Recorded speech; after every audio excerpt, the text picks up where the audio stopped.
How's it going, everyone, and welcome to another video. Today we'll be looking at how you can make some extra gold and dark matter from solo running elite chest run routes in Brimstone Sands. But before we get into that, please consider giving the video a like and subscribing to the channel. It helps out massively. Now, let's get into it. If you caught my last video, in which we went over Elysian Wild's elite chest routes, this is very similar, but instead, we'll be inside the Brimstone Sands zone, which usually is a more lucrative place to run routes in. Plus, this zone is accessible by all, not just the people who have bought the expansion. If you missed the last video, it'll be linked in the top right and in the video description. In Brimstone Sands, there's tons of high-level chests all over the zone, but in this video, we'll be focusing on glyph chests and elite grave offerings, because they all have a chance at giving dark matter, with all of the other goodies that they can drop. From the loot you get in these chests, you can stand to make quite a good profit in gold, and the free dark matter every day also adds up. As you can see on screen, there's tons of these chests all over the zone, and you can easily tell which are glyph chests, the ones with the blue icon in the middle, and which are elite grave offerings, the golden chests.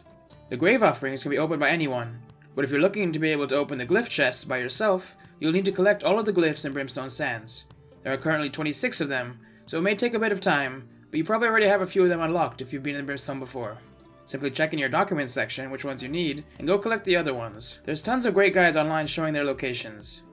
Other people can also unlock these chests for you to gather them if you don't want to go glyph hunting. Now that that is all out of the way, let's just briefly go over acid resistance. Many of these elite chests are in things known as acid pools, which will be very fatal to you. If you're quick and smart about it, you don't really need to do anything. You can go in there with whatever gear you want. Just make sure you don't make any mistakes.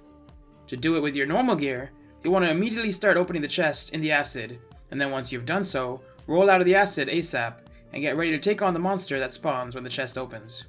Watch out for his move where he reaches out and pulls you towards him, because if he gets you back in the acid pools while you're already afflicted, it can be fatal. If you're melee, simply hide behind something until he comes over, and then take him out. Or if you're ranged, just take him out from a distance and watch out for that attack. Once he's down, you want to wait for your acid timer to run down and no longer be affecting you, and then run back in and loot the chest for your reward. I like to throw on my luck gear at this point for better luck. Plus, if you're PvP flagged and have luck food going on, you can really squeeze those numbers up. Doing it this way could add a ton of time onto your runs, but it is the cheapest method. If gold isn't something you're worried about, you can throw things called chitin paddings into your gem slots on your luck gear to allow you to withstand acid longer, which makes this whole process a lot quicker and easier. But it will take an initial chunk of an investment to set up. They currently go for 190 each in my server. A cheaper option, that's also very helpful, is to simply use powerful incense potions. They go for roughly 20 gold in my server, and will allow you to stay in acid for a lot longer, for a significant amount of time. So it might be worth using one of these on your runs, sacrificing the extra 20 gold to significantly speed up your runs. If you plan on doing these runs a lot though, maybe just cover up the initial investment, as it'll pay off over the long run. And the final tip, before getting into the routes, is to try to jump on top of the chests whenever opening or looting them, as seen on screen, because being on top of them will significantly slow down how fast the acid hits you. It takes a while to get good at doing this, because if you just run up to the chest and try to jump on it, you will just jump over it, but after a while, you'll master it and be able to do it with almost every chest. Now, let's get into the chest routes. What's nice about Brimstone's chest locations is that they're all in bunches close to fast travel points. This allows you to do a few, then teleport out and take a break, and then come back later to finish the rest of the spots off. Also, if you don't have a lot of time to play that day, you can just hit your favorite spots and skip the ones that require more running for less chests. You also have a lot of flexibility on where you want to start and end, but in this video, I'll just go over the route I usually take. When starting, I like to open up a paint document of the picture seen on screen. Feel free to screen capture it and use it yourself. It's from New World Maps. Then, as I finish chest locations, I just draw a checkmark through them, so I make sure I get them all done every day. I tend to start my runs off at the northwest section of the map, and teleport into the Rock of Apophysis fast travel point. From there, I make my way down to collect chest number 1. 1 is a bit tricky to find the first time, as it's at the end of a soul trial, but if you've already done the trial, all you gotta do is head in and go grab the chest at the end, before exiting again. Once out of the soul trial, I just run a bit down the hill to chest 2, before continuing on further and grabbing chest 3. From here, you can walk over to the next section, but if you have a lot of houses and don't care about Azoth, you can just teleport out and then teleport into the Mercurial Shrine fast travel point.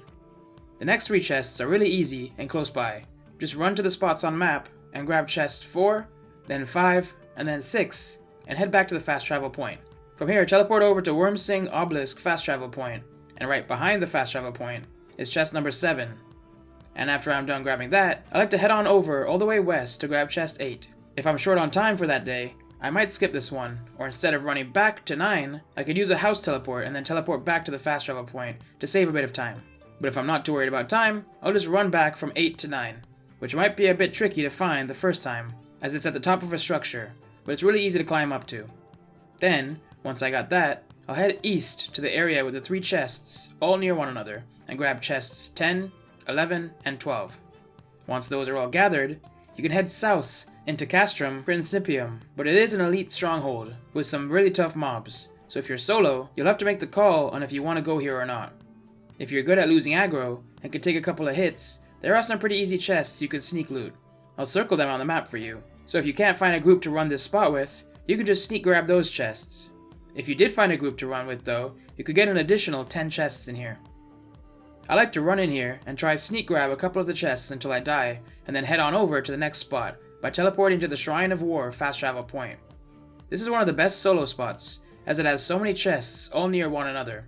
I like to head on over to chest 13 first to grab that one, then head on over to 14 and 15. 15 is just off the ledge under 14, and can be a bit tricky the first couple of times, so watch your jump the first few times you do this. Then, I head up to grab 16, 17, 18, and 19. It doesn't really matter which way you go about this, just make sure you grab them all. And if you can work a way to get chest 18 last, that would be the most efficient, because then you could run from there to the next couple of glyph chests. Now, make your way over to glyph chest 20, which is on an elevated platform, and then, close by, you will need to drop down a waterfall to make it to glyph chest 21. Once you've got 21, 22 is a bit of a run, so if you're short for time, you can skip it, but you can find a path up the hill and out of the canyon, and then it's a straight run to 22. Once you've gotten 22, you can teleport out, since there's no more nearby. From here, you can teleport into Wikala al-Waha and go get the glyph chest just west of it. But I tend to skip this one, since it's a long climb to the top of the monument for just one glyph chest. There's a couple of extra chests up there, but no chance at dark matter from them, so I skip this one usually. From there, I teleport over to Nomad's Temple fast travel point, and make my way up the hill. Just inside the cave are a couple of chests that you could try sneak grab, or finish off the mobs before getting, but if you're not using any anti-acid gear here, this could be really difficult. The chest at the top of the cave is extremely difficult too, as it has a high level mob in front of it that you'll need a group for, so you can check if maybe he's not spawned when you get there and grab it, or just skip this one altogether. I like to set up a spawn point just outside the cave and give it a go, but if I die, I just respawn and head up the mountain further to chest 27 at the top of the mountain, because it's a lot easier for solo players. Once I got chest 27, I drop off the mountain and head a bit north and go grab chests 28, 29, 30, and 31.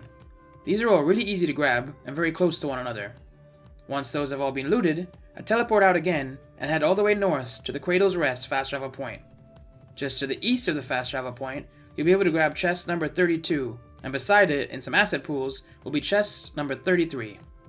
The journey to 34 can be a bit long, but there are some nice resources along the way you can gather. This is also one you'll have to make a judgment call on if it's worth heading to or not.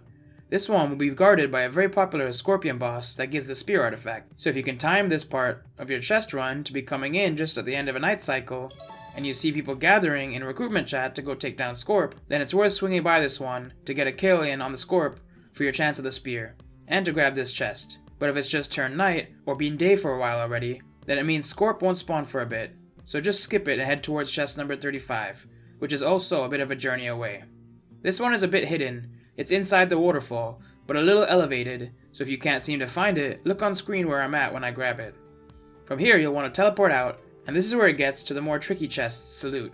There's 3 final areas that will have a good amount of lootable chests, but you'll most definitely want to group up for these. The first is Kepri, which will be the easiest of the bunch, as whenever the day cycle starts, he spawns, and sometimes even when you get there the people have already taken out the boss, and you can just go around and grab the 4 glyph chests for free. If he's still up, and no one else is around the area, simply post in recruitment chat, Kepri is up, and usually people will come through to help take him down. Also, just south of Kepri is another glyph chest hidden under a structure that's really easy to grab as a solo player. Then, right next to Kepri is Helio, which a couple of the chests can be sneaked, but I highly recommend just getting a group for this part. Just keep an eye out in recruitment chat for anyone running this. Then just say X Helio to get an invite to the group, and follow the group from chest to chest. It's really easy in large groups, and you can get another 13 glyph chests. The chest locations can be seen on screen. And finally, you have the wall. Like Helio, look in the recruitment chat and type X wall to get grouped up, and knock this run out with the group. You can get another 10 glyph chests from this area, and the chest locations can be seen on screen. But that's all of the glyph chests and elite grave offerings you can currently get in Brimstone Sands. Now, let's look at the loot I got from doing one of these runs. As seen on screen, this is everything I got from my run I made for this video. I was pretty unlucky to get no big ticket items. Sometimes I get a couple of scarabs, which really increase profits. Overall though, from selling all of this loot I got from the chests and salvaging all the gear I got, I managed to bring in 1,500 gold, plus another 400 from the boxes I got from opening my 3 chests of the day, bringing the total to roughly 2,000 gold. I also got 20 dark matter from these chests, and an additional 12 for salvaging the Lego pieces I got, for a total of 13 dark matter from this run. It's worth noting that I didn't do the wall run this time out, and I only finished half of a Helio run, so the numbers are a bit lower than usual. But overall, not bad for 35 chests, and it takes me roughly 40 to 60 minutes to get these runs done every day. But I usually break it up into parts, and do area by area. Plus, I have no acid resist gear on, or pots. I'll have on screen a larger version of the route, so you can screenshot it for future references. You can even do what I do, and keep it up in paint during the day, checking off every zone as you get them done, until you've gotten them all done for the day. But that covers the route I take to do my Brimstone Sands elite chests daily. Let me know if this is something you do, or plan on adding into your daily routine. I know if you keep going with it, the gold and dark matter will be rolling in no time. If this video was of any help to you, please consider giving it a like, and subscribe to the channel. It all helps out massively. But until next time, have a good one. Thanks for watching another video. If you'd like to learn how to do a similar daily elite chest run, but over in the Elysian wilds, click on the video to the left. Or, if you'd like to learn how to make money and dark matter by soloing bosses, click on the video to the right.